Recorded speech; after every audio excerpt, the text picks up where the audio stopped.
The dangerous thing about a chase is that it can change in seconds. One minute, it is a car flying down the freeway. The next minute, it is a suspect running through a neighborhood with officers right behind him. That is exactly how this white BMW chase unfolded in Los Angeles County. It began on a Tuesday evening in June 2023. The chase started in the Rancho Cucamonga area. At the time, it was not clear what the driver was wanted for. What was clear was this: the driver was not stopping. The suspect was behind the wheel of a white BMW. Before long, the chase had moved from the Inland Empire toward Los Angeles County. The BMW moved onto the 605 freeway. The BMW reached 100 miles per hour. It moved fast enough that one mistake could have turned the chase into a serious crash. At that speed, everything changes. A lane change is no longer just a lane change. A small gap between cars becomes a risk. A moment of hesitation from another driver becomes a disaster. But the suspect kept going. The white BMW continued along the 605 freeway. The driver used the open lanes and light traffic to stay ahead. Then the driver briefly exited the freeway. For a moment, it looked like the chase might move fully onto surface streets. That usually makes things more dangerous. Freeways are fast. However, surface streets bring intersections, pedestrians, parked cars, and traffic lights. But the driver did not stay off the freeway for long. He returned to the 605 freeway in the Downey-Norwalk area. The chase continued. The BMW kept weaving through traffic. The vehicle slipped between vehicles and refused to give up. Traffic was light on the freeway, but the danger was still real.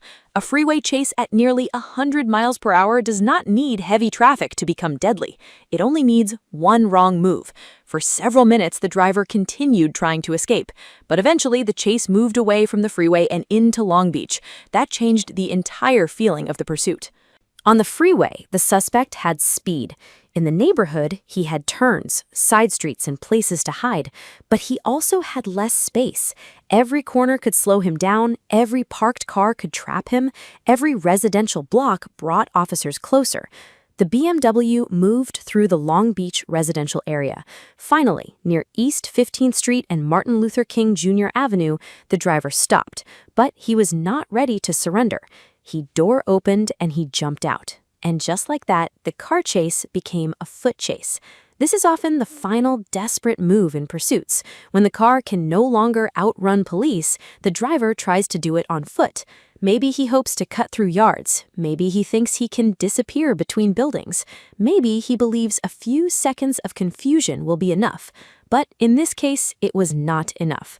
Officers were already close. The suspect ran, but he did not get far. Within moments, officers caught up to him and placed him under arrest. The chase was over. No dramatic crash, no PIT maneuver, no long standoff. Just a fast BMW pursuit that moved from the Inland Empire toward Los Angeles County, raced along the 605 freeway at nearly 100 miles per hour, passed through the Downey-Norwalk area, and ended in Long Beach, with the suspect trying one last time to escape on foot. What makes this chase stand out is how quickly it shifted. It started with speed, then it became strategy, then it became panic. The driver had the freeway, he had the open lanes, he had the BMW's speed, but once he entered the residential streets of Long Beach, the advantage began to disappear. The neighborhood slowed him down, the officers closed the distance, and when he finally left the car and ran, the chase had already reached its final chapter.